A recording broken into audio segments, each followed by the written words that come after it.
Bonjour et bienvenue dans State of the Union. Depuis Bruxelles, je suis Stéphane Grobet. Généralement, quand vous partez en voyage d'affaires mal préparé, mal conseillé et au mauvais moment, vous n'obtenez pas le retour sur investissement que vous espériez. Et lorsque votre investissement est un capital politique, il peut être perdu à jamais. Une expérience que vient de vivre le chef de la diplomatie de l'Union européenne. Josep Borrell a dû faire face à une avalanche de critiques de retour de son voyage à Moscou, qualifié d'humiliant, désastreux et d'autres adjectifs plus virulents. N'ayant pas réussi à riposter à son homologue russe Sergueï Lavrov, Borrell a dû essuyer une nouvelle insulte en apprenant via Twitter l'expulsion de 3 diplomates européens en plein déjeuner de travail. L'un des diplomates était originaire de Pologne, un pays habitué aux manœuvres russes de toutes sortes. Le président polonais n'a donc pas mis de gants pour évoquer le voyage de Josep Borrell, malgré le ton diplomatique. Monsieur Borrell aurait dû exiger que Monsieur Navalny soit libéré et que le harcèlement politique cesse. Cet objectif n'a pas été atteint du tout, et j'irai plus loin en posant cette question fondamentale. Quel était le but de cette visite dans ce cas? Et qu'est-ce que cette visite a apporté non seulement à M. Borrell, mais surtout à la communauté européenne? Je compte bien trouver des réponses à ces questions.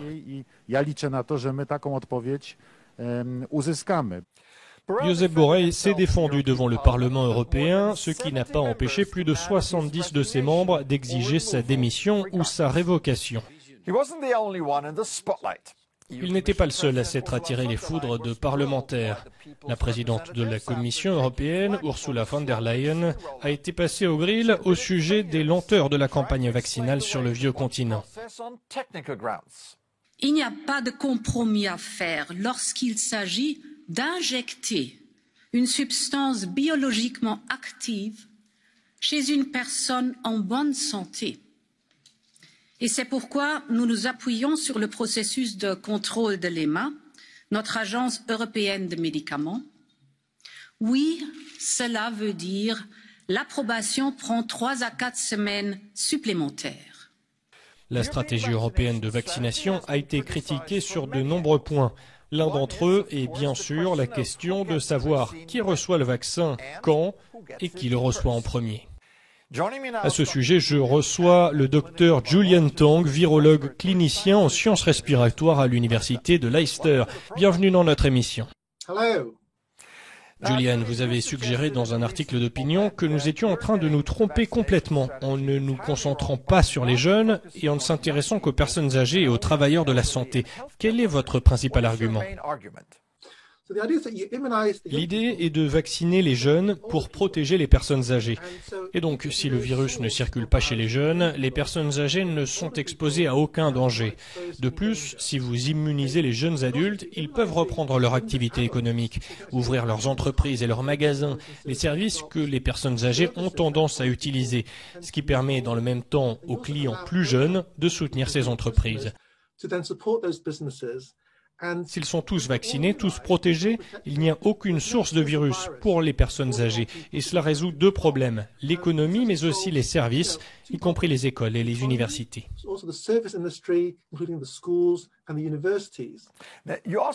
Vous avez aussi dit que donner la priorité aux jeunes n'aura pas nécessairement d'effet négatif sur la population âgée.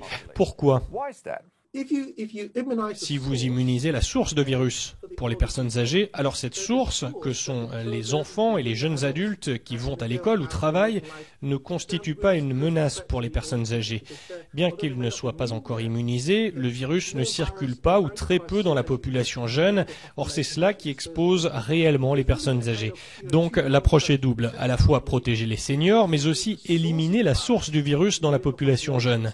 Les personnes âgées seraient protégées des 2 façons. Elles ne seraient pas directement exposées et par la même occasion vous empêchez la population jeune de propager le virus car c'est elle qui a le plus de contacts. Les familles qui sont restées cloîtrées à la maison pendant les confinements ont eu du mal à occuper leurs enfants et adolescents. C'est une situation difficile pour les jeunes. Craignez-vous un impact à long terme sur les enfants qui ont été enfermés si longtemps? J'ai eu des retours variés des enfants. Ceux qui sont à l'aise avec l'informatique, les tablettes, les ordinateurs portables et qui ont de bonnes connexions Internet vont bien. Ils jouent en réseau, ils parlent entre eux, ils sont plus habitués à ces pratiques que les autres enfants défavorisés, qui n'ont pas accès à plusieurs ordinateurs portables, aux tablettes, etc. Il y a aussi la façon dont ils ont été élevés. Si vous êtes élevé dans un foyer, disons, habitué aux technologies, ce n'est pas un problème et les enfants peuvent avoir des interactions sur Internet. Si vous ne l'êtes pas, cela vous sera plus étranger et les enfants peuvent souffrir d'un traumatisme.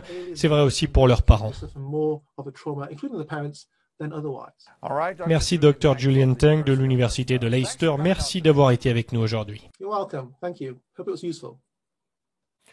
Bien sûr, quoi qu'il arrive, les seniors restent les plus vulnérables et les plus exposés au risque du Covid-19 et de décès. C'est pourquoi les images de personnes âgées se faisant vacciner sont toujours réconfortantes. Cette semaine, l'Europe a fait la connaissance de sa doyenne qui a été infectée par le Covid-19 à la mi-janvier et qui a guéri.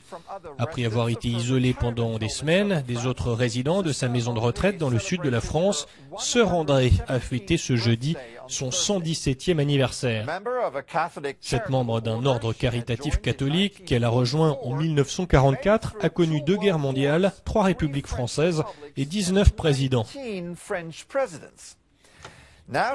Aujourd'hui, elle peut profiter à nouveau de la vie, ce qui signifie pour elle manger du homard et boire un verre de vin par jour. Ici. Ah voilà. D'accord, pas de radio. Nous lui souhaitons tout le bonheur possible et un rétablissement total. C'est tout pour cette édition. Je suis Stéphane Grobet. Passez une excellente semaine.